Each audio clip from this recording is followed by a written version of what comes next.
Hey guys, what's up? Happy Friday. You can see I have a panel with me today. I have Kelly down there with a little teeny tiny baby cow of the tiniest things Hey. ever. So cute. Bree don't look. Flashman is here and What's Gabby up? is also here. I have to put this up here real quick. Thank you, Toy. I hope you are here later. It'll be good to see you. Thank you for the super chat. Tracy, good to see you too. Hope you are staying warm. Although sometimes I think you've been warmer than me lately, and that is not how winter is to work. Just so you know. Just saying. We Haley got Mouse, jealous. do what? We got jealous, AJ. Uh-huh. I just don't want to be cold. That's all. That's all. So we are continuing on with Miss Jolly Jane today. And the reason I have everyone else here is because we are going to start reading her court transcripts from her trial from 1901. It is the Commonwealth of Massachusetts versus Jane Toppan. Um, she is allegedly had several, victims. 31 is one number. She's confessed to 100. This is just one person that she is accused of unaliving, and her name is Mary Gibbs. And so, hey, if you're going out in shorts to get firewood, do you need firewood? Just kidding. But I could not do that. I could today. Hey, I But know. not Sunday. I know people that go out in the snow. Well, a couple of years ago, when Christmas shopping, my mother, we in the car. December, somebody outside got shorts on. This is about 30 something degrees. I'm like, "What you crazy?" There's people here that it doesn't matter how cold it is. They're like, I have a sweatshirt and a hat on and shorts. I'm like, okay, your outfit makes no sense, but okay. But you do you, because I'm gonna do me. So what we have, we are not going to read from this because we can't see it. And I did want to show it to you though, because this is the original transcript that Gabby found of this trial. So, and I laugh because every time I pull it up to open it, I want to open the book. I try to open the book and it does not work. So, what I did was I don't have it all done yet because it's kind of time consuming. As I put this into a Word document, and that's what we will be looking at today. See how much better and clearer that is. Looks like we got a regular court reporter in the making, everybody. This is as close as I want to get to a courtroom. Just reading about it. That's good. That's good enough for me. So, this is where the grand jury indictment is, and just remember, this is in 1901. So, some of the wording is different than words that we would use today. So please keep that in mind. And if we mess them up, well, sorry. Because I'll tell you now, I'm gonna butcher these words because I don't know big words. and Gabby's probably going to have to come in and tell us how to say the names of these towns. Although I knew this was not, even though it says Barnstable, I knew it wasn't Barnstable. I knew it was Hey, Barnstable. Or as Gabby says, Bonstable. better than me. I thought it was Barnable. So I was okay with that. I did go ahead and correct some of the errors that were in there that my spell check was going nuts about, but I left just some of it as it is because that's the way it was. So you just have to forgive us. So we are going to go through the grand jury indictment and the opening statement today. That'll take up all of our time because even though the Commonwealth said he was keeping it short, he lied. That's more your talk for. We be about another 3.5 hours, Your Honor. Hey, Adair, glad you made it. You're on time. Look at you. Good to see you. But you wear your winter jacket with your shorts. Yep, that's exactly how my husband goes to work. He wears shorts, a winter jacket, a scarf, a hat, gloves, but shorts and sneakers. Nope. I'm just too cold all the time to do that. It will not surprise me if my granddaughter is like that way. That woman just radiates, or girl, she's not a woman, little baby radiates heat. It's crazy. So, all right, you guys, I will start. And then I guess we'll just go down how we're kind of lined up here, if that's okay with you guys, to Gabby, to Flash Fan, to Kelly, and back to me.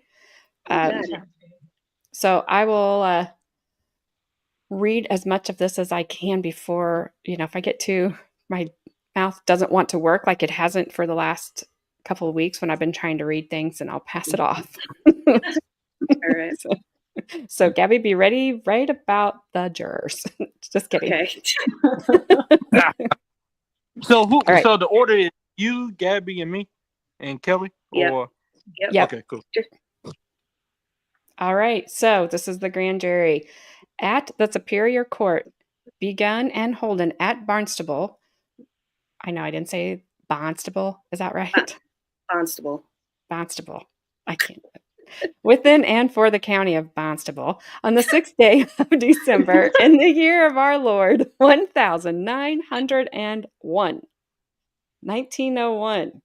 Good grief. Just right, 1901. They worded things differently back then. Yes. Yes, they did. The jurors for the Commonwealth of Massachusetts on their oath present that Jane, is it Toppan?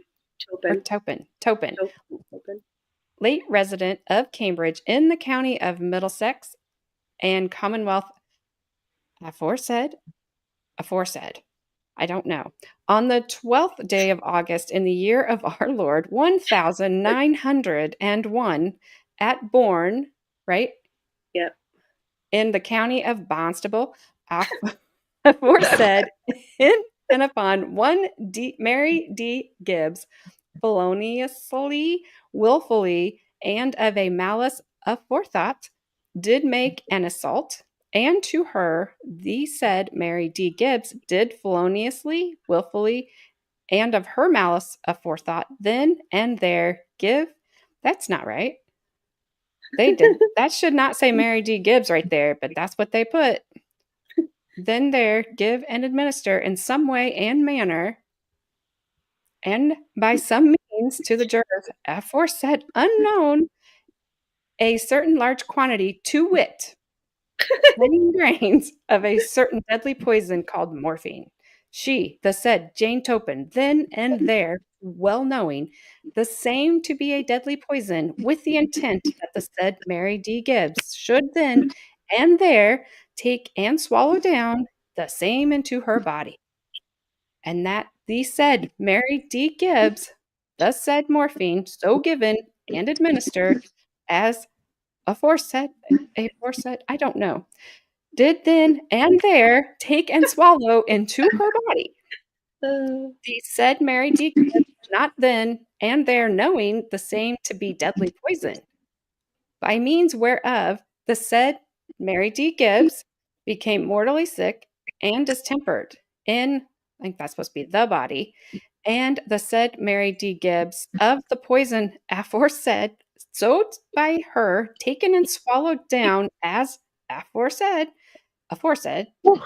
and of the sickness and distemper occasioned thereby, from the said 12th day of August in the year aforesaid, until the 13th day of said August in the year aforesaid, aforesaid, in the county of Barnstable, aforesaid, did languish, and languishing did live, on which the 13th day of August in the year aforesaid, at Bourne, aforesaid, in the county of Barnstable, aforesaid, dear Lord, the said Mary D. Gibbs of the poison, aforesaid, and of the sickness and distemper, He really like that occasioned word. thereby, died. That's where we were trying to get.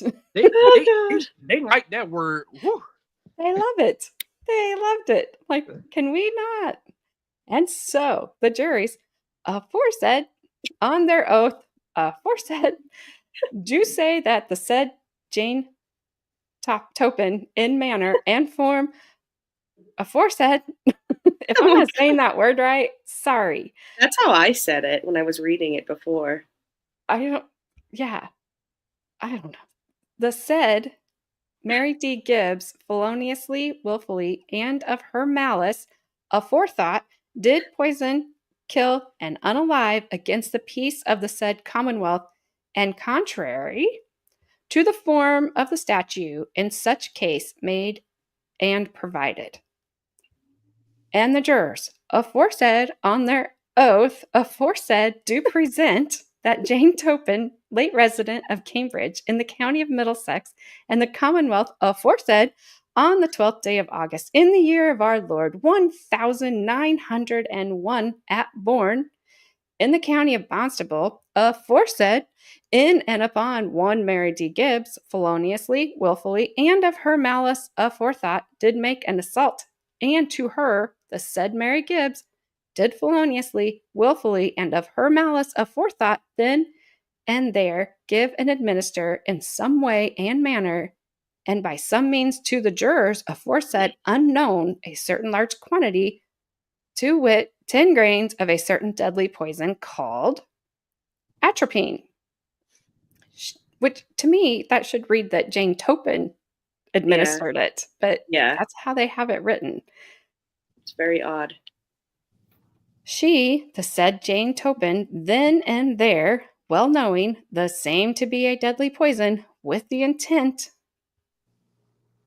trying to move my own cursor here, that the said Mary D. Gibbs should and then and there take and swallow down the same into her body, and that said Mary D. Gibbs, the said atropine so given and administered as aforesaid, did then and there take and swallow into her body. The said Mary D. Gibbs, not then and there knowing the same to be a deadly poison, by means whereof the said Mary D. Gibbs became mortally sick and distempered in her body. And the said Mary D. Gibbs of the poison aforesaid, so by her taken and swallowed down as aforesaid, and of the sickness and distemper occasioned thereby, from the said 12th day of August in the year aforesaid until the 13th day of August in the year aforesaid, at Bourne, aforesaid.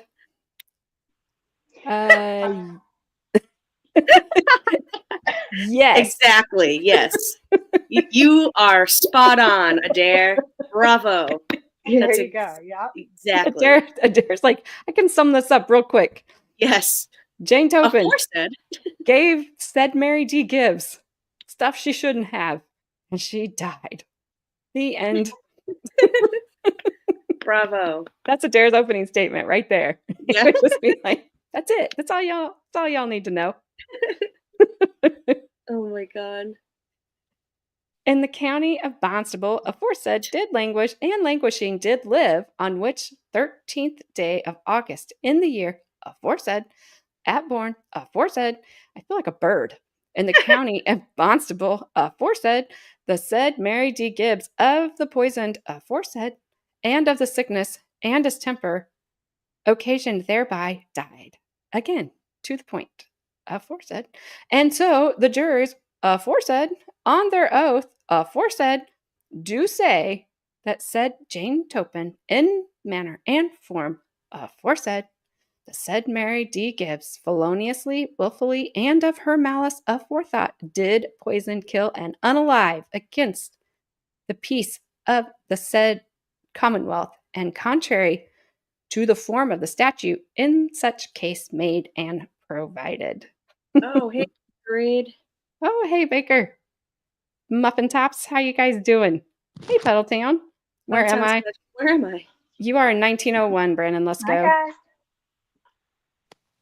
Where they say aforesaid. Who wrote this? President Ghost. People that like the word aforesaid and aforethought. Back in 1901 in the Commonwealth of Massachusetts in the county of Barnstable. That's a lot of aforesaid, aforethought, aforebreak. That's why I wanted AJ to read first, because so this is the court reporter wrote this, Brandon Luske. Hey, Christine, today is your birthday. So happy birthday. I hope you're having a great day. It's on a Friday. That makes it even better. Look at this one. Hold on. Happy birthday. Eat all these covered shrimp. Aforesaid, you say, LOL? Also, every time he said felonious, I wanted to say balonious.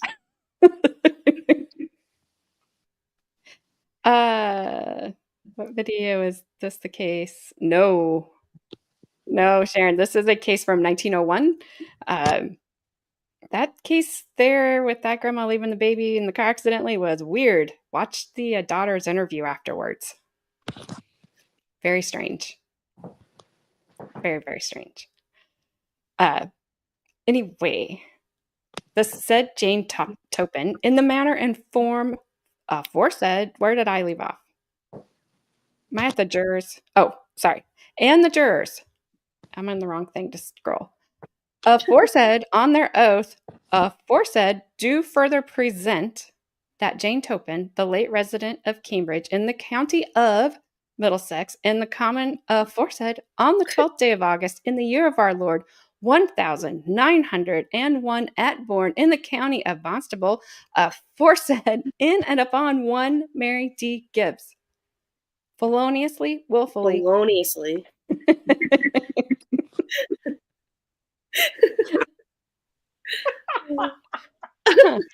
Willingly. I was reading Pedaltown's comment. I thought.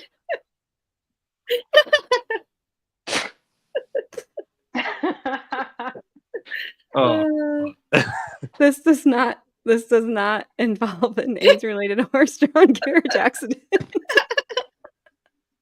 Oh my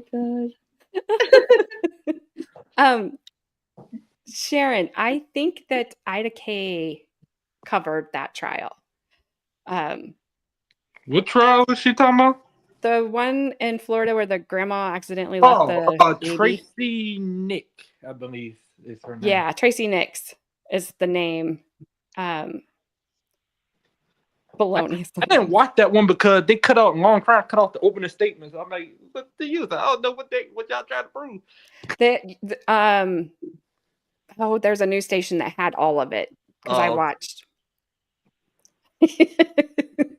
And I'm not done, Tracy. So sorry. Feloniously, willfully, and of her malice aforethought did make an assault, and to her, the said Mary D. Gibbs, did feloniously and willfully, and of her malice aforethought, then and there, give and administer in some way and manner and by some means to the jurors aforesaid, unknown a certain large quantity, to wit, 10 grains of a certain deadly poison called morphine, and 10 grains of a certain deadly poison called atropine. She, the said, Jane Toppan, then and there. Well knowing.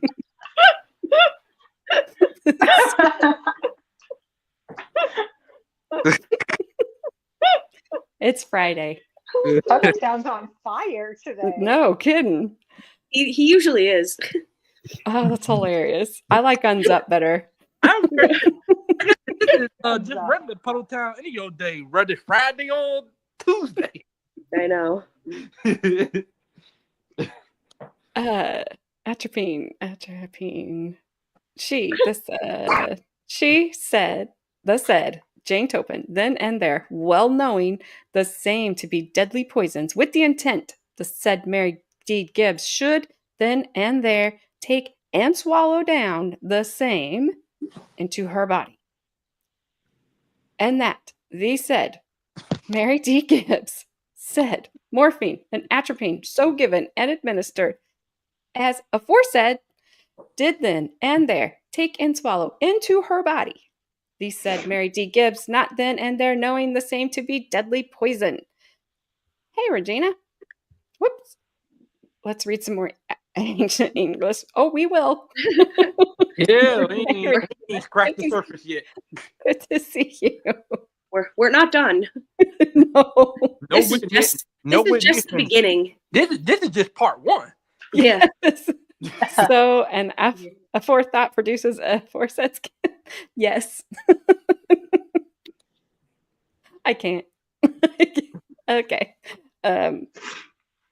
She swallowed into her body. Every time I read that, I'm like, somebody's gonna say something. That's what she said. Yep. Yeah, I don't know where I left off, so I'm gonna start right here. The said Mary D. Gibbs, not then and there, knowing the same to be deadly poison, by means whereof the said Mary D. Gibbs became mortally sick and distempered in her body, and the said Mary D. Gibbs of the poisons aforesaid, so by her taken and swallowed down as aforesaid, and of the sickness and distemper occasioned thereby. From the said 12th day of August in the year aforesaid, until the 13th day of said August in the year aforesaid, at born aforesaid, in the county of Barnstable, aforesaid, did languish and languishing did live, on which the 13th day of August in the year aforesaid, at born aforesaid, in the county of Barnstable, aforesaid, then I said, I don't know. I said Mary D. Gibbs, I must have missed that, of the poisons aforesaid. Probably forced to say it again. Probably. And of the sickness and distempered occasion thereby died. You probably got time like I ain't even putting no more aforesaid. I'll go aforesaid. And so the jurors aforesaid, on their oaths aforesaid, do say that these said Jane Toppan in the manner and form aforesaid, the said Mary D. Gibbs feloniously, willfully, and of her malice aforethought did poison, kill, and unalive against the peace of the Commonwealth, and contrary to the form of the statute in such case made and provided.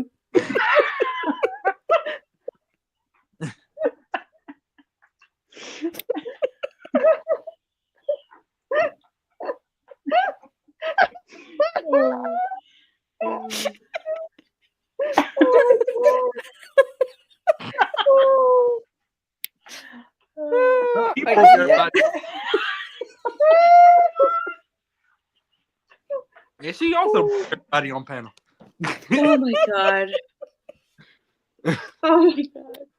We need like the electric company, where they would be like, say part of the word over here, and part of the word over here, and then that would put the word aforesaid. Aforesaid. How many times can you say aforesaid in one sentence? I wish I had a penny for every time that I've said it so far. Oh man. A forehead. I do want to read that. And the jurors said a forehead on their oath. Oh my god. Aforesaid do further present that Jane Toppan, the late resident of Cambridge in the county of Middlesex and the Commonwealth aforesaid, on the 12th day of August in the year of our Lord 1901 at born, should have this part memorized, in the county of Barnstable aforesaid, in and upon one Mary D. Gibbs feloniously, willfully, and of her malice aforethought, did make an assault, and to her, the said Mary D. Gibbs, did feloniously, willfully, and malice aforethought, then and there, give and administer in some way and manner, and by some means, to the jurors aforesaid, unknown, a certain large quantity, the amount whereof is to the jurors aforesaid, unknown, of a deadly poison, and more particular description whereof is to the jurors aforesaid, unknown.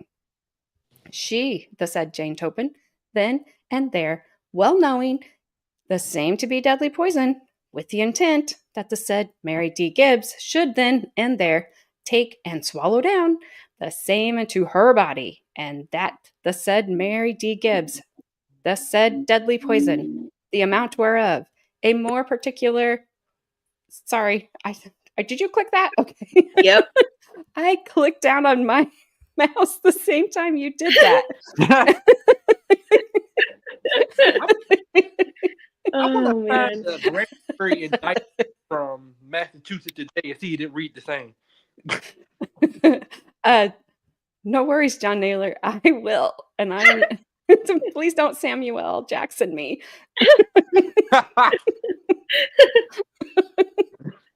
Oh my god. Where am I? I don't know. I'm just going to start with the same to be a deadly poison with the intent that the said Mary D. Gibbs should then and there take and swallow down the same into her body, and that the said Mary D. Gibbs, the said deadly poison, the amount whereof, and more particular description whereof, if the jurors aforesaid, unknown, so given and administered as aforesaid, did then and take there take and swallow into her body the said Mary D. Gibbs. I don't know what 110 I missed. I'd also get those weird numbers in there. Sorry, I missed that. The said Mary D. Gibbs, then and there knowing the same to be a deadly poison by means whereof the said Mary D. Gibbs became mortally sick and distempered in her body, and the said Mary D. Gibbs of the poison aforesaid, so by her taken and swallowed down as aforesaid, and one of the sickness and distemper occasioned thereby. And just an FYI, before anybody thinks that I'm laughing, because Mary D. Gibbs did take and then swallow down into her body repeatedly poisons. I'm not. So yeah, no, don't take that get out of over it. context. Laughing at people in the chat, everyone. Yeah, it'll be comments later. Why do you think that was funny? I was didn't. muted. You do kind of go Disney princess when you say aforesaid, though. You're like, aforesaid? Like you're calling like your pet deer. Aforesaid, and you're in, yeah. Oh, that wasn't anybody in this chat right now, Tracy. Don't address some potential trolls. And if y'all do make comments like that in chat, be prepared to be made fun of by me. Those are comments I get on people that watch them later. Why were you laughing? Because if you watch, my chat's hilarious. Sometimes on a serious note, ladies and gentlemen out there who may write these comments, and I ain't trying to make fun of like that. Sometimes with this dark subject matter, you have to laugh sometimes to keep from crying. Absolutely. Yeah. You'll have freaking nightmares about this stuff. And then the aforesaid shouted, "You got to spit out that thing."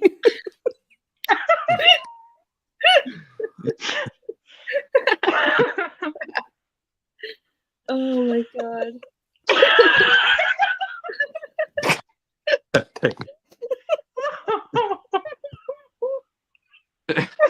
Oh. Oh my gosh. Oh no. Oh god. Oh, I know. Don't you think that Puddletown, like every time they say distemper, like you've got to go to the vet? Oh. I agree, Tracy. I agree. And we're going to sit and listen aforesaid.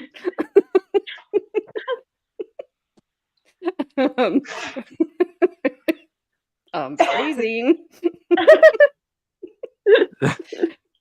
Oh god. I didn't write it. I'm just reading it.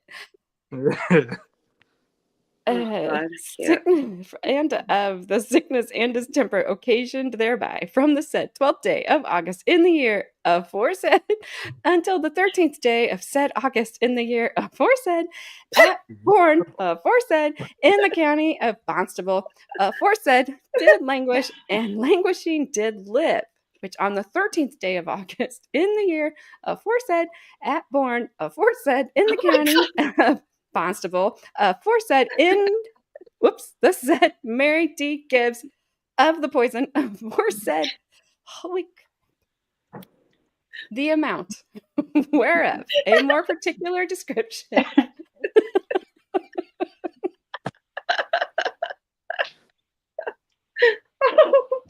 Oh my gosh. That women can.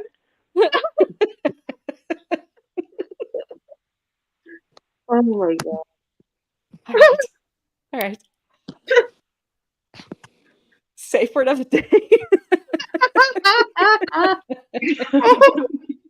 Oh my god. Okay.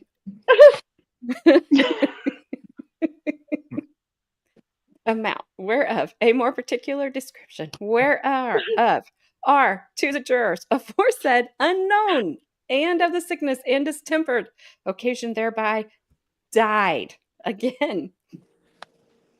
If And this so- was a trial today on RA's channel, he could have made a aforesaid, what do you do, like little words that the little counter that word, that would definitely be one. Yeah, like how many times they said it. 1,000 million trillion. And so the jurors aforesaid on their oath aforesaid do say that they said Jane Toppan in manner and form aforesaid the said Mary D. Gibbs feloniously, willfully, and of her malice aforethought did poison, kill, and unalive. Can you imagine how long a conversation would be back then if you said aforesaid every sentence? Yeah, it's like the episode of SpongeBob when he goes to rock bottom and they talk like this. They're like, can you imagine how long? Like that's how they talk. And if you talk regular, the people from rock bottom can't understand you without the I'm not doing that. Against the peace of the said Commonwealth and contrary to the form of the statute in such case made and provided. Oh, I read the whole thing. Wow, thank you, AJ. A true bill, Herman S. Cook. Foreman. You should of get the an Grand award for that. Holy crap. Yeah. Also, you know what? No, we haven't. But if you want to start, by all means, you can go back to the beginning and start counting. I want to Yeah. see if I can grab either the Brian Walsh or Karen Reed grand jury indictment and see if they read some of it back then. Yeah, this is nuts. Yes, Paul Town. We would all, yeah. It would just say, and died. For a second there while lurking, I thought you said first, because of the morphine parts. I had first said, or however you say it, right before they did my back surgery. Man, was it helpful. Just saying.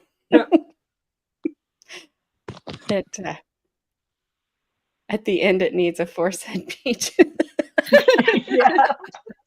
I dropped my mic. Okay, that's the. I don't know if that's a Lemuel. All right. Lemuel LeBron Holmes. We'll just say that. District Attorney, Barnstable, filed December 6, 1901. Smith K. Hopkins, Clerk, Commonwealth of Massachusetts. And here we go. The opening statement. Here it is. Isn't it? Yo, Gabby's going to read. Yep. For the Commonwealth, we have Herbert Parker, Attorney General, and James Swift, Esquire. For the defendant, F.M. Bixby and James Stewart Murphy, Esquires. I wonder who's the lead for each side. Pretty sure it doesn't like Swift does a lot of the questioning, I think. And Okay, Parker so- must be the lead prosecutor. Yeah. Okay, so that's not the start of the opening statement yet. Okay. I'll read this and then you can go. There's an ocean or something. Yeah. All right. At the request of the Honorable Herbert Parker, Attorney General, Mr. James M. Swift of Fall River was appointed by the court to assist the Attorney General in this trial. So wait, the prosecutor can appoint or could appoint public defenders back then? That's a lot of power. Yeah. Wait. Oops. Oh, crap. Okay. I'm doing stuff to my computer. Herbert Parker, Attorney General, and James M. Swift. Yeah. Wow. Huh. They I wonder had if he more- became a judge at the Honorable Herbert Parker. Maybe. Maybe he would have judged. Maybe he decided to step down. I don't know if you could do that. Maybe he decided to step down and like, I'm gonna prosecute this case while I'm on the bench. Who knows? I don't know. Fall River, which is close to Gabby, was appointed by the court to assist Attorney General in this trial. Here we go, Gabby. Commonwealth versus Jane Toppan. And now on motion of Attorney General Parker and upon consideration thereof, it is ordered that James M. Swift, Esquire of Fall River in the county of Bristol be and is hereby appointed to assist said Attorney General in the preparation of this trial of this said case. Blah, blah, blah. Then they drew all the jurors. They're all men. Every one of Yeah, them. they didn't have diversity. Let's just say they didn't have diversity. They did not. The women were at the beach frolicking. Frolicking. It's a June day, 1901. William F. Kidder was the foreman of the jury for the trial. Jay Braley is the judge. They must have multiple judges in this case there's a typo in opening statements. I'm not sure, but I know Braley's the judge. All right. I don't know if we'll have any more force heads. I know you guys will be sad. Opening statements, most likely. I don't know. I'll throw one in there. All right. To keep the people happy, you know? All right. Is that, I was going to ask if that was big enough for you. Yeah, no, it's I It's- think there is more it's than one perfect. judge. It says your honors. Oh, it Yeah, does. That's what I was Yeah. referring to. That's why I said in the opening statement, that's why I said if they're more judges than one. I think that. Is this because That- it's a grand jury? maybe. Well, that was the grand jury. This is opening statements for the trial. It could have been a typo because they do make typos. Reading Yeah. there's trial Yeah. to transfers, there's a lot of typos in this. Yeah, in the original, there's a lot of typos. You guys have no idea. You have no idea. Okay, so you want me to start now? Yep. I'm going to take a drink of water. You should take a gallon of water. Yeah, you read for about 30 minutes. That was I didn't mean to, but it was kind of fun. So She's like, okay, Gabby, you can read here. And then she continues to read. Like, okay. just kidding. Mr. Parker's opening address. May it please your honors. Just kidding. I'm not going to read like that. Mr. Foreman and gentlemen of the jury, you have read to you an indictment charging in the what? In the what? Portentous. Oh, there you go. Thank you. Pretentious and impressive phraseology of the law. Perhaps the gravest crime of which humanity may be guilty. The mere gall, in fact, that you have heard. Can you stop moving it? Because it's like totally messing with my brain. And you're muted. I can't hear you. I thought I unmuted. You tell me when to move it. Okay. The mere fact that you have heard this my brain is not working today. I'm so sorry. Where are you? The mere fact that you have heard this Oh, recital. and the further fact of the dignified Solemnity? Solemnity? solemnity of this Solemnity.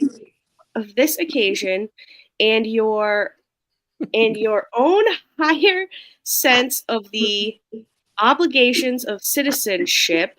What? That doesn't even make any sense. Hey, yeah, this whole thing sucks. Hey, have already. Puddletown's yelling words at the screen. He's using 50-cent words. He is. He's using 50-cent words, but my brain is like, I'm trying to read them. It's like I know what citizenship is, but when I look at it, I'm like, that doesn't make any sense. Yep. Yeah.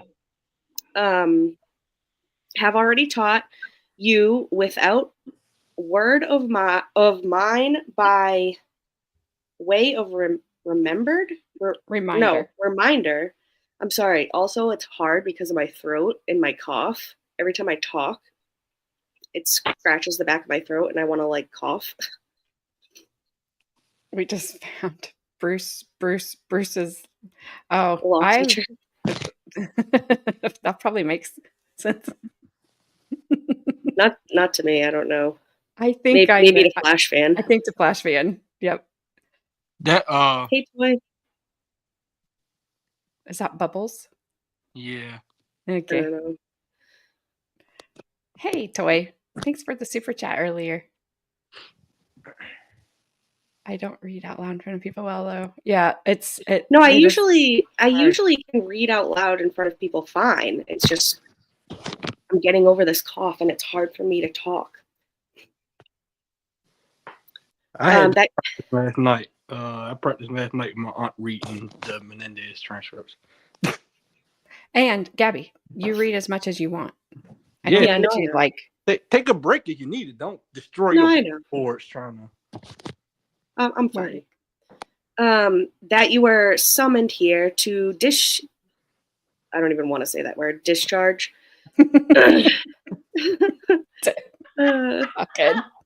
I swear, like every time, like I'm thinking like Puddletown, because before Puddletown came into chat, every time you said aforesaid, all I thought about was a foreskin, like he said, and then he said a forehead. I'm like, oh my god, that fits perfectly too.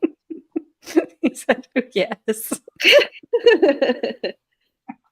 Oh my god. Okay, here to discharge the most. I see my brain. I can't.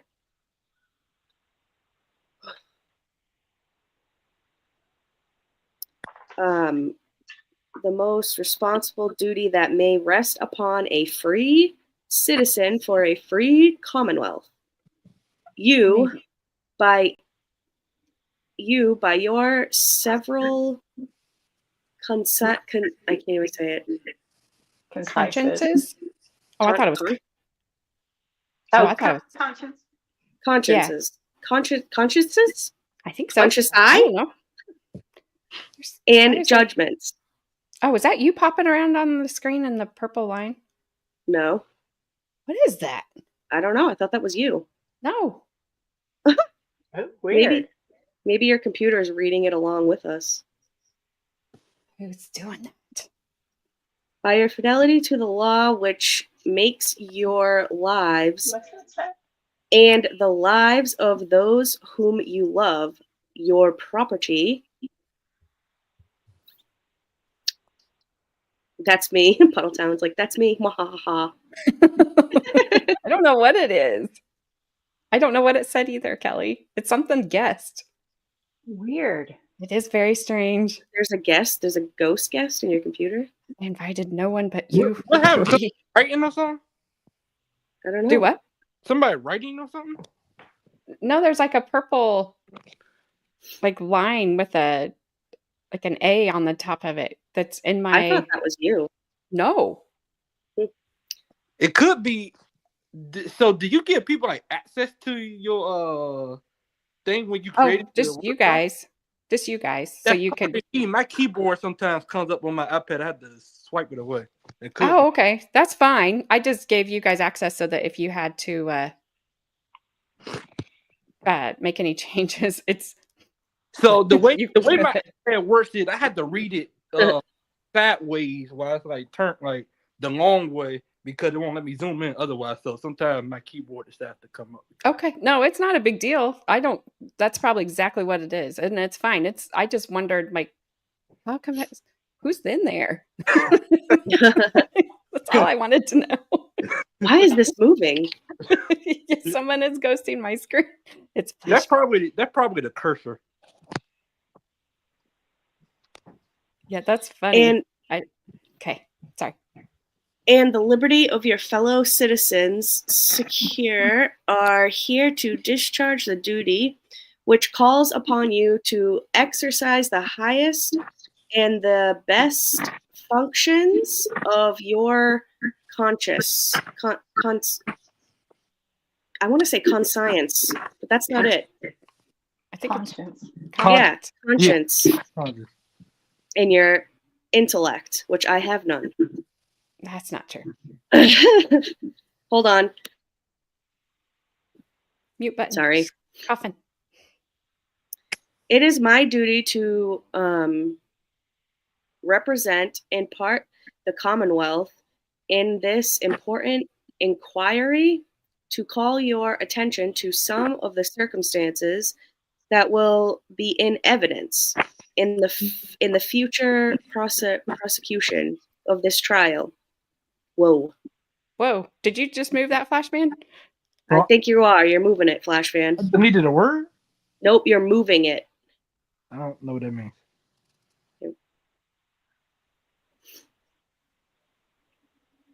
I don't know where. Call your attention. Just start with it. I'm going to move that up to the top. It is my duty. Just start with that up there. Oh.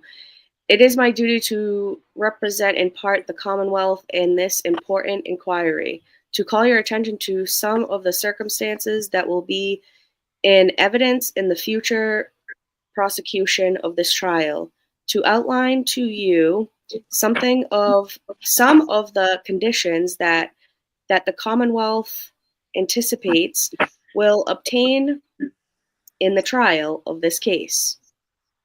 And it is the more advisable, if not necessary, that one. I think it's I. Oh, it's supposed to be an I. Thanks. That one do this because from the. I'll move it to the top. Right here. Oh, advice that the Commonwealth has. It anticipates that the issue ordinarily and serious. Oh my God, I'm sorry. I think I have to stop. Okay. You're fine. Flashman, are you ready? Where was she? Is the issue ordinarily and serious controversy, that, and then you can start the next line. From the advice that the Commonwealth has, it anticipates that the issue ordinarily and serious controversy upon a case of the character will not be that which will require your closest attention. The facts known to the Commonwealth, and which will be, I was gonna try to do voices, I can't. Maybe as far as they relate to the commission of the offense charged in this indictment, I believe cannot and will not be converted by the defense. Whoops, let me scroll. But you can. I'm just reading from my iPad. So, but another issue, as I anticipate, and I feel justified in making a statement by reason of conferences with the defense, most serious importance, naturally to the defendant, she being in a sense a ward of the Commonwealth, in which the Commonwealth itself and all its citizens are most vitally interested, will be urged upon your consideration, if you shall deem, even before the presentation of the Commonwealth side is completed, that it seems to you more brief than you would have anticipated from the nature of the case. Let me assure you, gentlemen, that it is not because the case has not the most exciting. Exacting. Exacting constant deliberation and inquiry, both on the part of the Commonwealth and the learned counsel for the defense. If it appears to you in some respects to be brief, be assured that brevity has been brought about only by this exhaustive, patient, and tireless investigation that has preceded this present inquiry made before you, and to be passed upon by you. You will be aided, gentlemen, under the provisions of the law of this Commonwealth in your deliberations by the instructions and advice of the court. You have heard the form and phraseology of the oath which you have taken. It is to render a verdict upon the law and evidence as it shall be for you. I also like the way you said gentleman. I'm trying to make it. It's my voice isn't like my normal voice, but I'm trying to make it sound like a little Britishy at the same time. They want you to throw in some aforesaid. Okay, with the field in the field of inquiry effect aforesaid, upon investigation and consideration, Aforesaid. evidence of fact, the aforesaid responsibility rightly under our law rests upon you. So, as far as the inquiry will involve the declaration of the immutable principles of the law aforesaid, you will receive instruction from the learned justice presiding, who under so justice is presiding, so it's multiple judges who under and by virtue of the authority of the law which they represent and whose solemn and dignified presence is before us today within that providence, the field of the law aforesaid advise and you as to what is your duty in discharging the task that lies before you. Aforesaid. Whoops. Sorry. Do I continue or do you want me to? It's up to you, Flashman. Oh, cool. Okay. There's not really we're just putting them in for fun. The indictment charges and technical phrases that the prisoner of the bar, Jane Toppan, with deliberate premeditation, intentionally took the life of the woman named in this indictment. It is the duty of the Commonwealth, acting through her sworn officers, to lay her sworn officers? To lay before. Oh wait, the thing came up. To lay before you the evidence upon which the Commonwealth views this evidence, but one conclusion can be reached: that she did. The prisoner did administer to Miss Gibbs on or about the 12th day of next page. 12th day of August, 1901. Oh, so you can say 1901 there. Yeah, I don't know why they didn't spell it all out that time. Within the town That's of hilarious. in the body of this county, some deadly poison of the character and nature of which Mrs.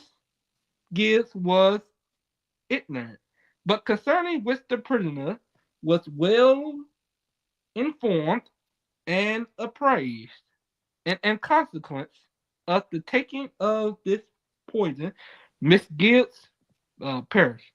Upon Died again. these facts, gentlemen, as I say to you, if you find them to be facts, one verdict can be returned. It will be the duty of this panel, obedient to the law of this Commonwealth, to return a verdict of guilty of the crime charged in this indictment. I anticipate, as I have said to you, that an issue of grave moment and importance will be raised by the defense at a certain stage of this case, upon which issue it may be that questions of the fact will have to be determined by you, or it may be that the issue will take such form that it will be a question of law, upon which you will take your instructions from the court, upon which then the grave responsibility will rest. The, the Commonwealth will lay before you evidence of the fact that Jane Toppan has been for many years a nurse, caring for the sick, ministering to those who were suffering, trained to that occupation by study before she entered upon it professionally. Hang on one second, Flash fan, because Mhm. you know she was ministering to those who were suffering. She was taking them to the brink of death, then bringing them back, laying beside them in bed, and doing things. Yeah, I don't That's know. how she was Talk about ministering. ministry. Like, it's gonna be okay. Let me just apply a little extra morphine. What's up, Brandon? Glad you woke up. Hey, Super Son. Paddletown, I don't think you wanted her as your nurse. I'm just saying. Just a guess. Just a guess. Yeah, you don't want that one. Oh my God. God dang it all.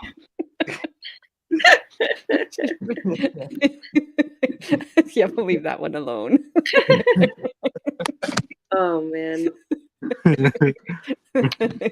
She had a forethought, all right. Excuse me. All right. I'll probably read one more paragraph. Give Kelly some time to shine. Alrighty.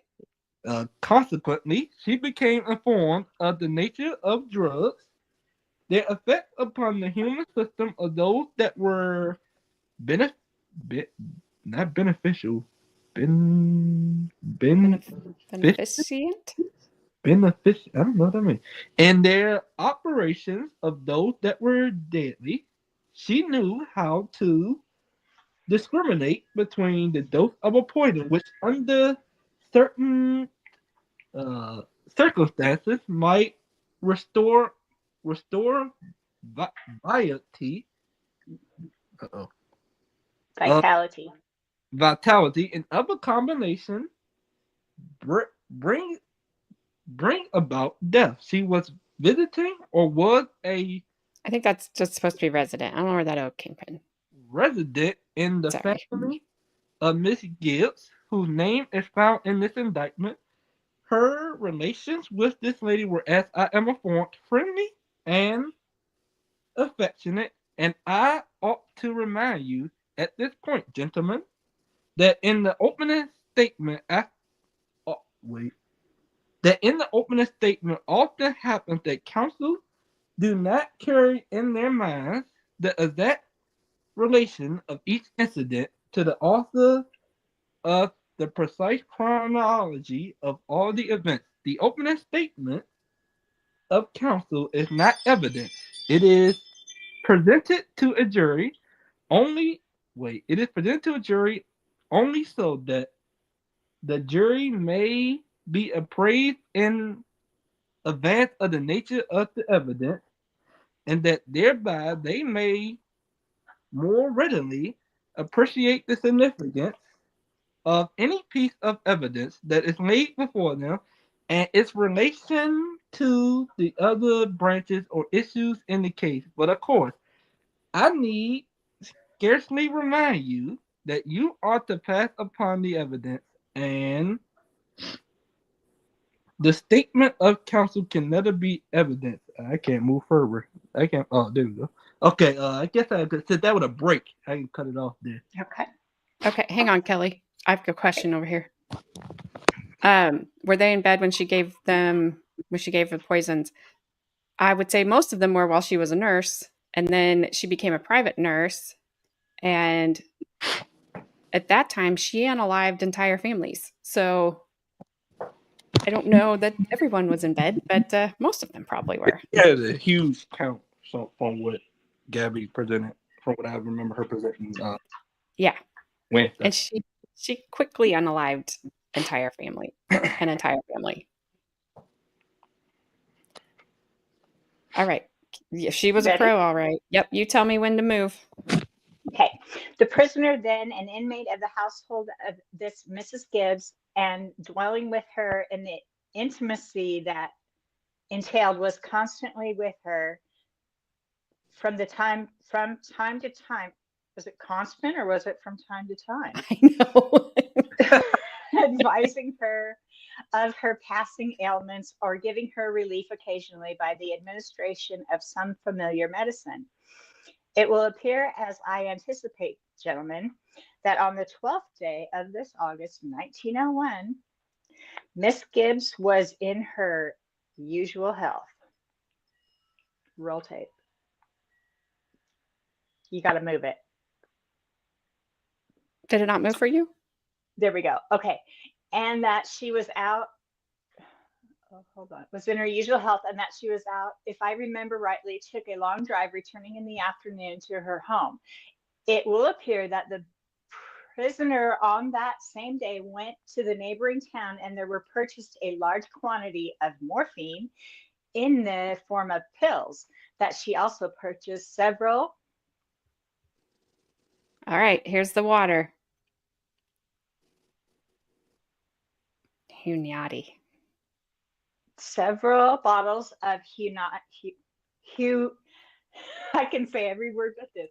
Hunyadi Yep. water, familiar to you all, and which doubtless you know possesses a very bitter flavor. She also procured a rubber sheet, such a sheet as I am informed is used upon sick beds where patients are in such a condition that they cannot care for themselves, and which I am informed is the precautionary or sanitary measure taken where the patient is in a morbid condition and death is anticipated. The prisoner returned from a visit to this neighboring town.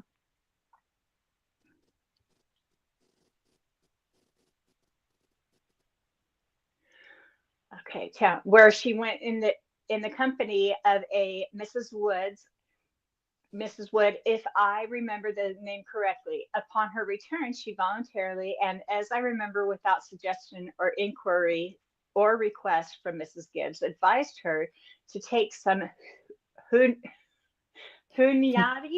water and informed her That's the water.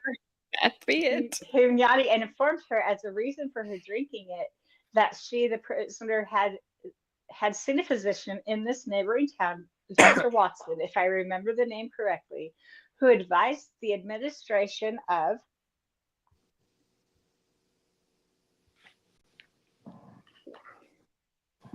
this hunyadi water.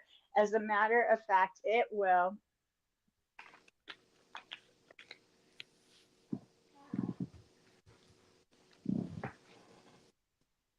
appear to you that the prisoner had no conversation with this doctor and had received from him no advice or suggestion that this water should be administered to Mrs. Gibbs, and that the statement made by the prisoner in that regard was false.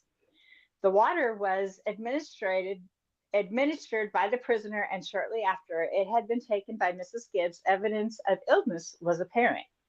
Some of the evidence that the physicians will tell you was manifested suggested that administration of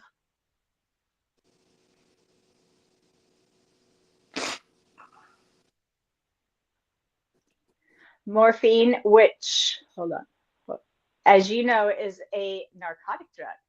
The illness proceeded accompanied by languor, flush, and symptoms of varying and somewhat conflicting character, but the illness progressed very rapidly, so that in the evening and in the night, Mrs. Gibbs was in a helpless condition. She was treated, or she was visited and administered from time to time during that evening by the prisoner. On the following day, she croaked. I bet it was on the 13th day of August in 1901. Did it actually say she croaked? No. She No. Get the word out. I was That like, I would think be I missed that. I awesome. think I missed that somewhere. That would be awesome. That would have been something for all this talk of aforesaid, and then they say croak. Yes. The We've got aforesaid croak. Hunyadi, Hyundai, Ribbit. and Honda There was a water. certain statement made by the prisoner after the death of Mrs. Gibbs, which were deemed to be of great significance and which I believe you will consider of grave importance.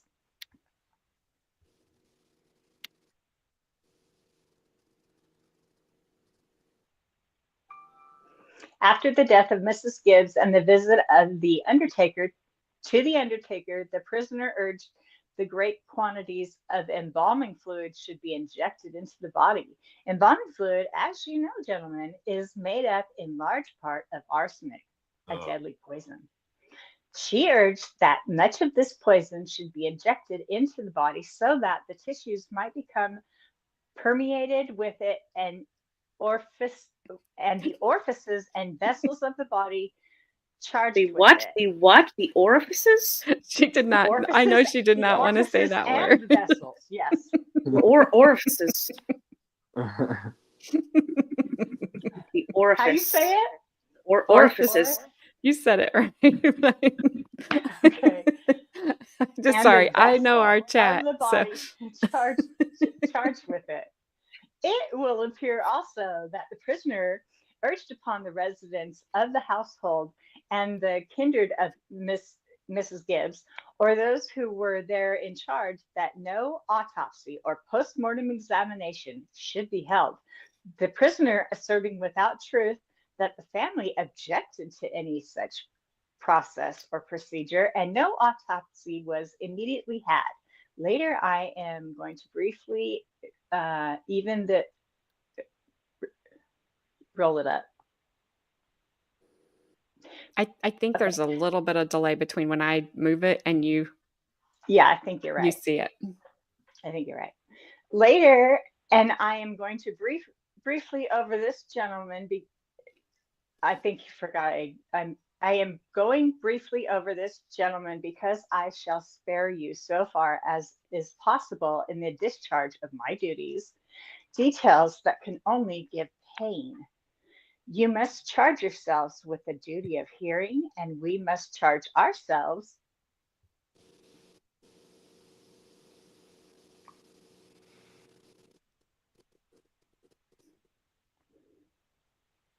with the duty of presenting to you all of the essential facts, and we must shrink from nothing by reason of sympathy or emotion.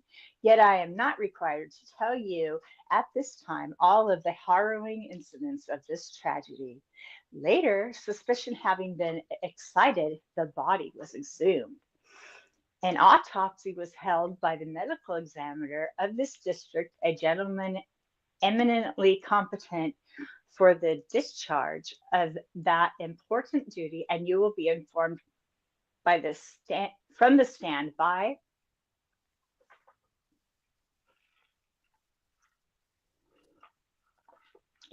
him that the organs of the body were in no such condition as could suggest or explain the cause of the death. She died then not by reason of any morbid condition or any vital organ, the evidence of which is manifest to the eye of science when an autopsy is held.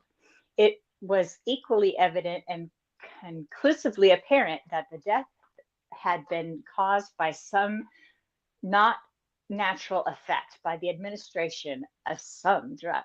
This inquiry for the detection in the tissue or organs of the human body after death of poison is a difficult, intricate inquiry, and those who are competent to make those investigations must be gentlemen whose women are frolicking on the beach. It's so hot in this courtroom. I guess they wouldn't say it like that. They'd be like, "It's so hot in this courtroom." I don't know. They'd like get their car keys and do stuff. skill, whose learning, whose industry, whose constant experience in dealing with this kind of inquiry makes them the more fit to discharge the duty. To such a person, Professor Wood of Harvard University, proportions of the organs of Mrs. Gibbs were sent.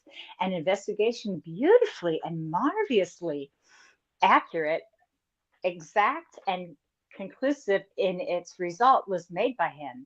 His experiments and tests will be detailed to you by CBS.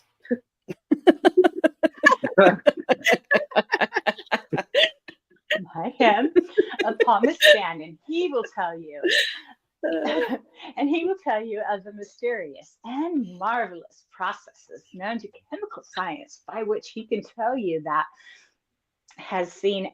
he has seen and known and knows that morphine in quantities sufficient to cause the death of Mrs. Gibbs were found in the portions of the body examined by him. I have said to you that some of the symptoms of Mrs. Gibbs while she lay ill were conflicting to the mind of the scientific investigator, difficult of diagnosis by the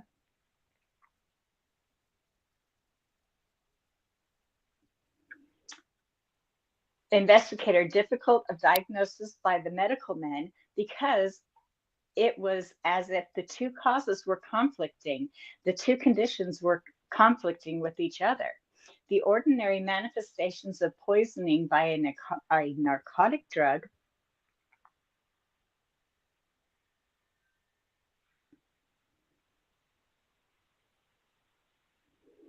such as morphine existed in a measure, but again, there would develop some symptoms that were in conflict with the conclusions that would be drawn if morphine were the poison. But gentlemen, one who is skilled in the use of deadly drugs knows their counteracting effect. And often the history of medicine and the history of crime has revealed the fact that he or she who seeks the life of another conceals her agency or his agency in it by using not one drug alone, but the presence of which might be revealed by the symptoms and the sufferings of the tortured victim. But the prisoner uses in combination some reagent drugs which cause either a mitigation of some symptoms or a combination of both. So that unless suspicion be already established, the diagnosis can never be perfect, but must be in some respects inconclusive. You will be advised by the learned men of science who will testify here as witnesses for the Commonwealth that if a drug known as atropine or atropia were used and administered to this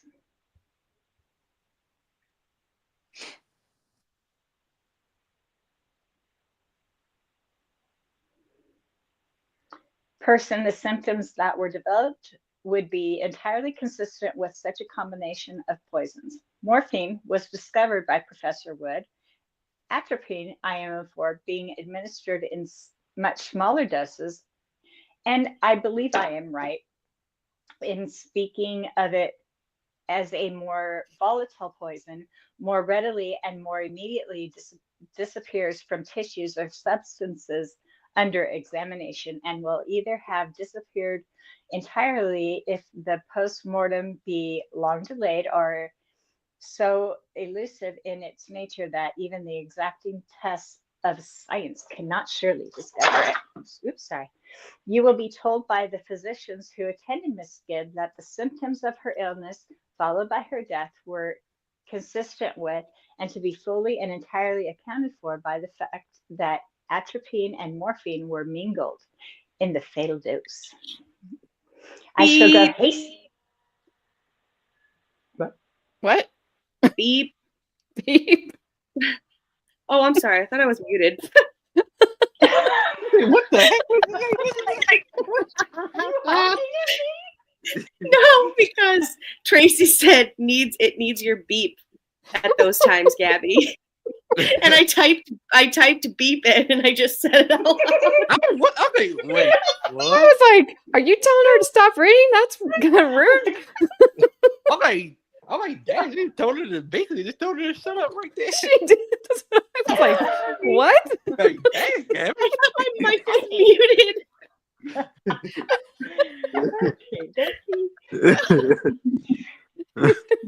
Beat yourself, ma'am. That is very Oh true, my Heidi. God. That is very true. I'm so I sorry. should, you ready? I should go hastily over the remaining facts to which I desire to call your attention. Sorry. Sorry. All I hear in my head is beep. Shortly after, or not long after the death of Mr. Gibbs, the prisoner at the bar, knowing that she was under suspicion, returned to her home or to her kindred or friends in the city of Lowell. She there attempted to commit suicide, or sorry, off herself. She had procured, as I am informed, someone to send her word that she must come home to Lowell, and pursuant to such a fabricated demand, she returned to Lowell and there once or twice attempted to off herself. I tell you, I'm just having a day today already. We shall show you, gentlemen, not merely by tests of science, not merely by the testimony of eyewitnesses who saw the fatal dose administered, not merely by those who saw Mrs. Gibbs passing in her death agony that the Commonwealth rightly and justly, did I miss something? Fatal dose administered, not merely by those who saw Mrs. Gibbs passing in her death agony, and the Commonwealth rightly and justly insists that the facts show that the crime charged in this indictment was committed. The circumstances are extraordinary in this case, in that it will further appear that the defendant herself has admitted that knowing what she was doing, knowing the inevitable consequences of her act, she deliberately administered deadly poison to Beep. her friend in the manner and form as charged in this indictment. When I have told you this, you, thinking serious-minded men, will at once inquire, what then is the responsibility that rests upon us? How can there be, even if in so serious and solemn an inquiry as this, any delay, even needed deliberation before we return our verdict? Wow. No, don't even go Just back tell and, us. Just tell us from over there in the jury box. Guilty, Yeah. right? You don't have to go. You don't have to go. just raise your paddle. Guilty, not guilty. That's Yeah, it's Massachusetts. That's Massachusetts courts for you. They the same as they were back in 1902. I make answer to such inquiry, gentlemen. Being advised as the Commonwealth is, it is my duty to speak of it now, and it will explain to you, as I suggested in the opening, the apparent brevity of this inquiry. I will explain to you, perhaps, though I cannot foretell, predict, or control the position of my learned friends, for the defense will take care, while they may not deem it to be consistent with their duty or of any avail to their client, to cross-examine the witness for the Commonwealth or attempt to controvert any part of this evidence, and such is the course adopted by them. Gentlemen, it is because, as I am advised, the defense that will be presented to Beep. Beep. keep going. You hear is the fact, and it turns upon the question of whether this prisoner was, under the Enlightenment or just law, this Commonwealth responsible morally or to the law for her act. I anticipate that is and can be the only serious inquiry presented for your consideration. And in dealing with that and in deliberating upon the evidence concerning that issue, in so far as it becomes a question of law, you are to be advised under this law of you are to be advised under the law of this land what are the elements or quantities of that responsibility which makes a person answerable in the law for her acts. The court will advise and instruct you. I have endeavored. Hold on, I gotta get a sip here. All right. How does lawyers do this crap for like 4 hours? Yeah, right. Like Scott Peterson's prosecutor, 4-hour opening statement. How the world you talk for 4 hours straight? Because they're attorneys. I have endeavored, gentlemen, in these few words to. This is not a few words. This is quite a lot of words. About 15 paragraphs. In these few words, to outline to you the attitude and the position of the Commonwealth. I have done so not because I thought that you were in need of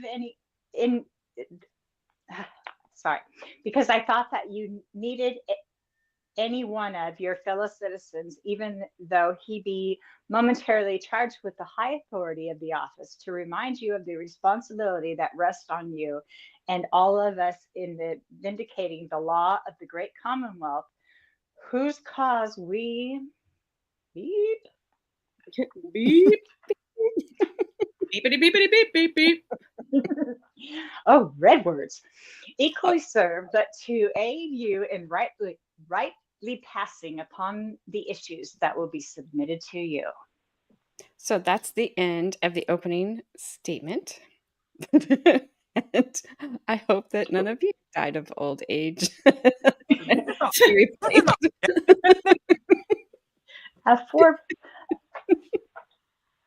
Aforesaid, and aforethought.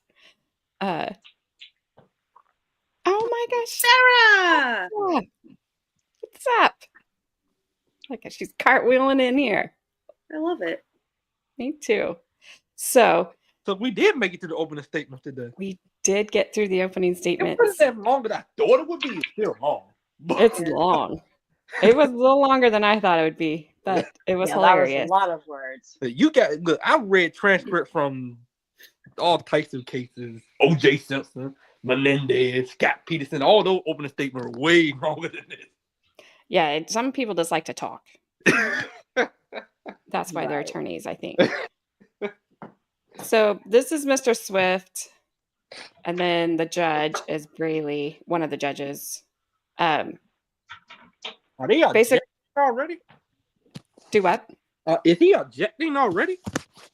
No, he's asking him. May it please your honor, shall we have the witnesses all sworn in at one time? Is that possible? And then retire, or sworn as they come in. So that's what she said. Basically, they're just saying it's just going to be like a lot of the other cases that the witnesses can't be in the courtroom. But no, cause isn't he acting like, should we like swear them in, like saying like, do you swear to tell the truth, nothing but the truth, all at once? I've never heard before. Well, it was 1901, June. Yeah, and they didn't call the defendant. They called her the prisoner. So like, I know. I saw that too, and I thought that would never happen today. Hey, when did that right? You talk about being prejudicial. Oh, did you have the water, or did you already do that? I haven't.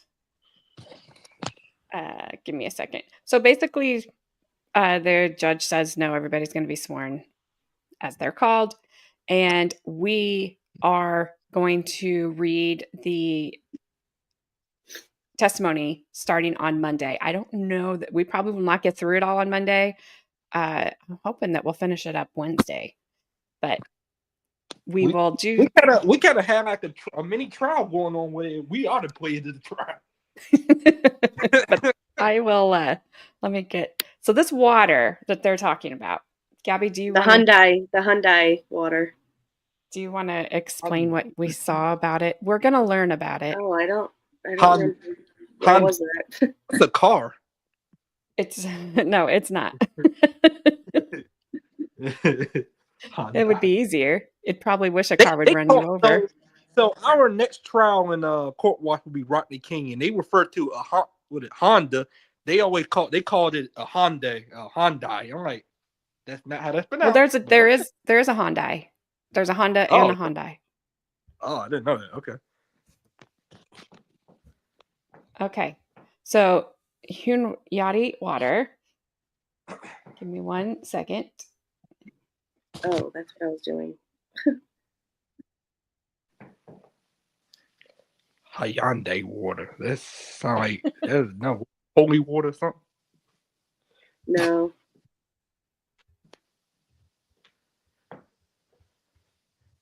Wonder what it tastes like. Well, You don't want to taste it. I can tell you what it makes you do. I'm just because I can't see the spelling of it. I can't get what Google had told me before. I it's just okay. typed up Hyundai water. It's a water tower that has Hyundai on it. Oh. So, I don't know if this is. What did I tell you the other day, Gabby? Janos? Yeah, Janos. Hunyadi Janos is a Hungarian mineral water with laxative properties. So remember the rubber sheet that they were talking about? And Jessie Kraszewski could have used one of those in her crime. That has been used since 1863. Ingredients contain sodium and magnesium sulfate, which gives it its laxative effect. It can help with inflammation, bloating, constipation, and mild cases of colitis. Oh. Yeah, I don't want to drink that. Named after Hunyadi Janos, a 15th century Hungarian military hero, made by the Andreas Saxelherner. Oh, I thought, why did we think this was Indian the other night? Made up. I don't know. In Budapest, Hungary, was very popular as an aperient or laxative. Hunyadi Janos mineral water is often sold in olive green glass bottles. Yes, it is. And then we found a picture of it.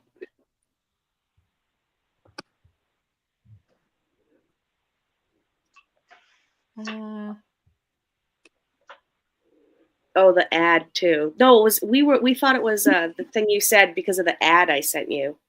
It was in there. The yellow background with the green bottle. The ads were hilarious. This is one of those 1900s advertisement. It's not going to be good. Oh, no. Constipation. Oh. It says it right there. Big letters. I do not want to drink that then. Yeah, I'll pass. I'm good. The old shit shake right there. Yeah. Yep. Hunyadi Janos. Was that the one? That was the ad, yeah. But I just sent you like the image. It wasn't like the website. Didn't we? You were reading another ad that you had found. I couldn't find the one that you were reading from. I think it was this one.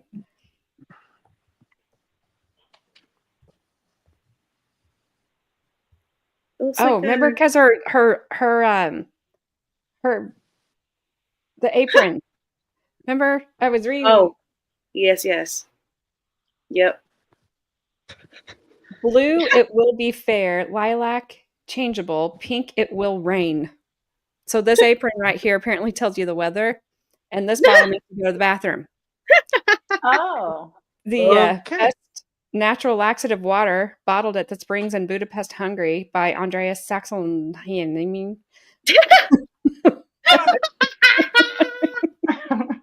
oh my God! Definitely that one. Directions for Hunyadi Janos water. Keep a bottle of Hunyani Llanos water always in the house, and thereby keep constipation and the forerunner of many ailments out of the house. Aforesaid. Headaches, nausea, biliousness, that tired feeling all indicate a deranged condition.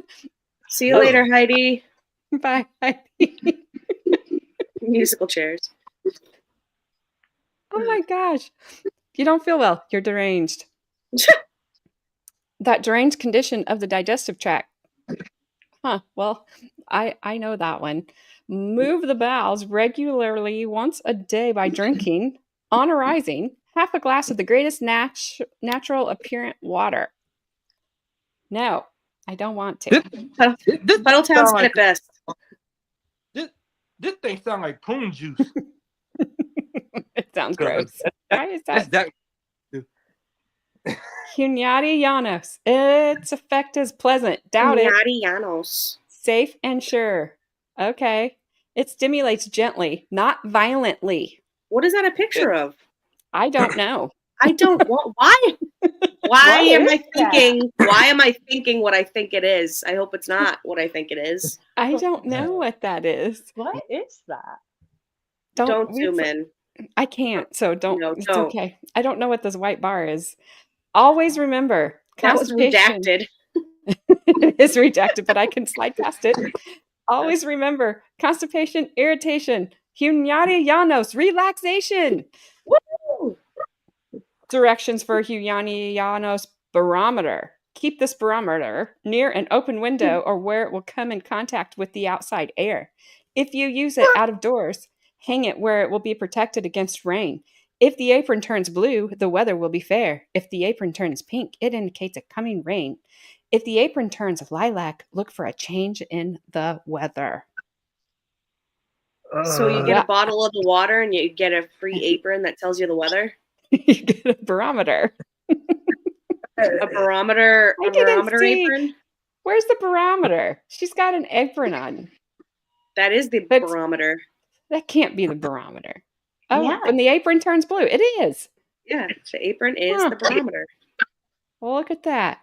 Aforesaid. Hunyadi Llanos, during his lifetime, his name was synonymous with deeds of valor on the field of battle and destruction of human life. Well, good for him. Let's make some water.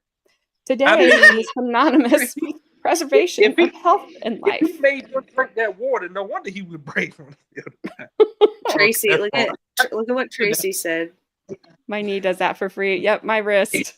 My wrist do that for free. Why drink that? Just have an enema. Probably both unpleasant. It kind of like those. What?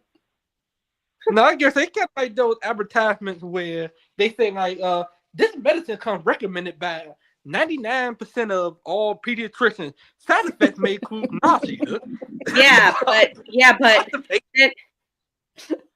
then at the end it'll say make anal leakage. Yes. It's like, who the hell's going to take that? Jeez. Also, I don't think any of them say, take this medicine, because during its lifetime, the doctor who created it was synonymous with deeds of valor on the field of battle and destruction of human life. Wow. I don't think anything says that. Did he use this water to during the war? No, he sprinkled it on people. He made the water to preserve health and life, because I guess he was trying to undo his destruction of human life, I guess. So imagine that coming on TV like, please buy this water. It has all types of health nutrients and it'll clean you, all stuff like that. But just know that the person who invented this was known for destruction of life. Like, I can't put that up, Puddletown, but it's funny. I'll get like instead. Hang on a second. This tab. About to get a guest. Oh. We've secretly replaced her folders. Are you getting this, AJ? It says performance issue alert. or no? No. I think she. Okay, because I think Okay. she left. Who was it? But to Mexico. It What was is it? Mexico? Your guest was Mexico? No, my guest is Madison. What are you? Where are Oh. you seeing that? I don't know. It just popped up, but I got rid of it. Okay. Um. We've secretly replaced her Folgers. Alex Saxelner of Hunyadi Llanos Natural Mineral Water occupied a significant niche in the market of the United States. Nostrums? At the time of the Spanish-American War, probably never even visited this country, and because he seems to have lived and died in Hungary, may not have ever considered America significantly in his thinking. While the company participated as a member of the powerful Propriety Association of America, and the market for Hunyadi Llanos water was booming in the United States in 1898, the very year the company issued a 129-page manifesto from which the introduction above is quoted. Saxelny was not even alive by that time. He was born in Pest. Maybe he was a pest. In 1815 and died in the unified city of Budapest in 1889. Yet the business after 1889, owned by his wife, who was frolicking on the beach, Emily, and managed by his son Coleman, who we all know did the real work, was always conducted in his name. Let's see. AJ, what's his last name again? I don't know. Saxelner. I think Puddletown has it right there. He's got it. Sexaliner. Sexaliner?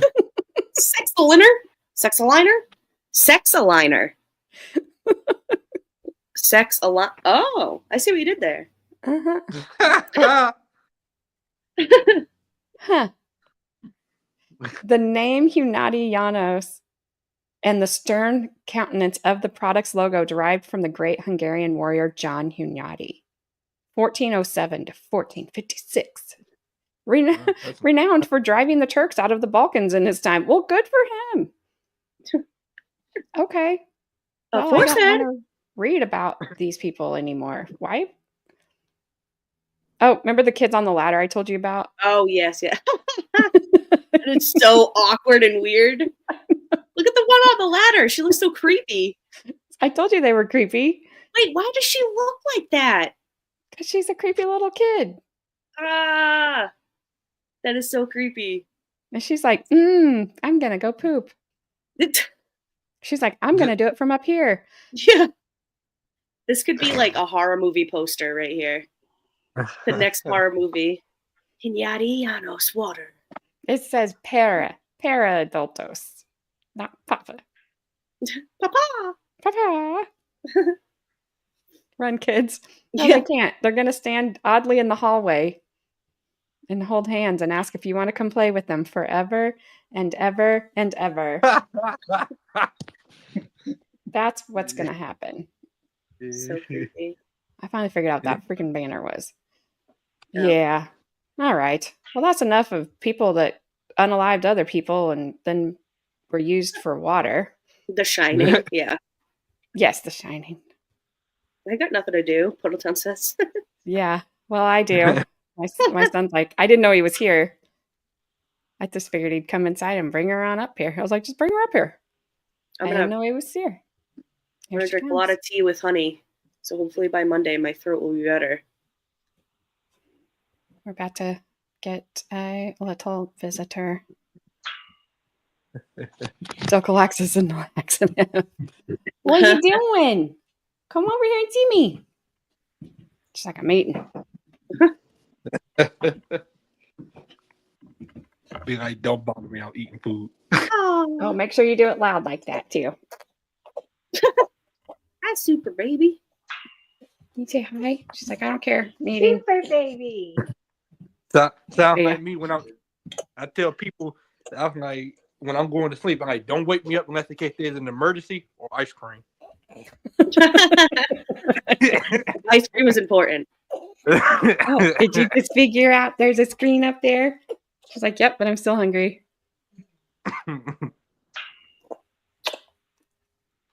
Tracy, this brings up memories of my grandma. Once a week, she gave me a glass of prune juice because she was out of prune juice yachty will do that water. stuff to you. If you don't have to drink prune juice, don't drink it. Trust me. I don't think I ever have. Goodness, no. It helps like I want to say it helped like with acne or whatever. Which I had when I was about 10 or 11. I had to drink that stuff. Not good. Not good at all. Puddle Town. She's getting. I swear, I got one of her feet out of the cord, and her other one just went in there. All right, you're gonna have to move here for just a second. Don't cry. Can you say hi to everyone? She's like, no, I'm hungry. No. She's like, what are you doing, woman? Okay. Grief. She is very serious about her food. She's kind of like Flashman. She's kind of hungry. Yeah, Sarah. Somebody told me, like, what would happen if I grab and take your food while you eating? I said, you want to lose a finger? I wouldn't recommend it. A waiter, I know you guys obviously did not know my mom when she was alive, but a waiter, she was eating, but she was talking, so she was like the last one done. And a waiter came to take her plate, and she like stabbed him with her fork. Oh. Yeah. We all laughed so hard. I tell you when I'm finished. I don't need Yeah, she did. Sarah, I don't know what that means. No, we don't want any showers here. Thank you. Mm-mm, mm-mm. What? I don't even want to know. You probably don't.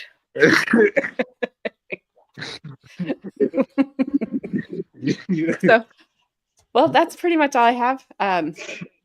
Thank you guys for your help today. Well, it was great. I always wanted to do like watch the trial on YouTube. I never met it. I'd be reading for it. There you go. Great. I hope we're never part of one, like for us. I hope we yeah. only just get to read. Yeah, I don't want to participate in one. I want to see one in like in the gallery, but I do not want to be a defendant. I'll pass on that. But we will start reading testimony on Monday at noon. I'm going to try to keep it to an hour. This one went way longer than I had anticipated. An hour or so, if you guys are good.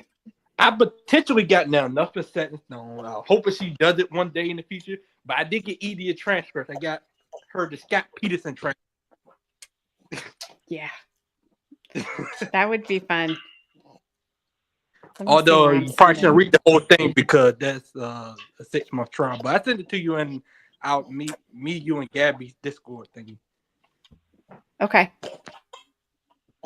All right. Let me save that. It got so. All right, you guys. Oh, she thought it was a diaper change. That's why she said that. Oh.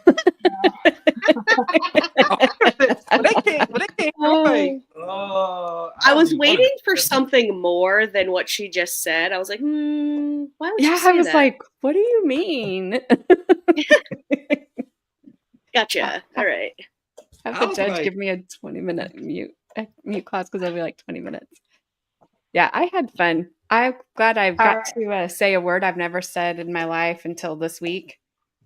1,000 times. Aforesaid. But thank you for joining us on this. Let's see. On this 17th day of January in the year of 2025. Did I say that right? Yes. Does that be how it be? I think in the year of our Lord. And I forgot. In the year of our Lord. On the 17th day of January. 2,225. In the 2025 in the aforesaid county of Barnstable. Barnstable. Barnstable. And Yes. Tracy, amen. Amen.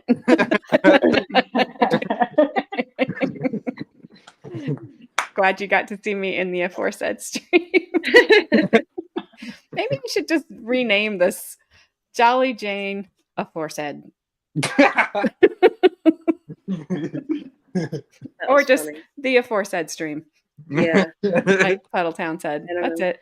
Well, thank you guys so much for coming and helping read as well. That's really awesome. Yeah, And thank that you, was Aiden, fun. for transferring it. I will get Yeah, the rest thank of it done. I loved it because I was like, I'm reading transcripts all that. My mom's like, why are you reading transcripts? I'm like, I gotta be. I can't be in this stuttering trying to read these things. I want to read the first. I told Gabby, I don't know why, but I want to read the first witness in a Southern accent. Oh, And I think it's because her name is Beulah Jacobs. Oh yeah, them And- definitely Southern. Jacobs. Yeah, because they're like, what's your name? Beulah Jacobs. Beulah Jacobs? Yes, sir. Beulah. But then there's one part where he just kind of keeps asking her the same question. And so I told Gabby, I was like, that's where the Boston would come out. Yep. And she'd be like, listen, Listen, I- you bastards. I told you, you bastard. I did not. I don't You know. bastard. in the West Virginia trial, we return back to the Southern accents where they saying the jurors, like how numerous. Oh, gosh. In the jury. Like, all right, everyone. I'm redirecting you over to Baker. Have a good day, everybody. great Bye, everyone. weekend. We'll see you guys all on Monday. Bye. Beep. Peace out. Beep.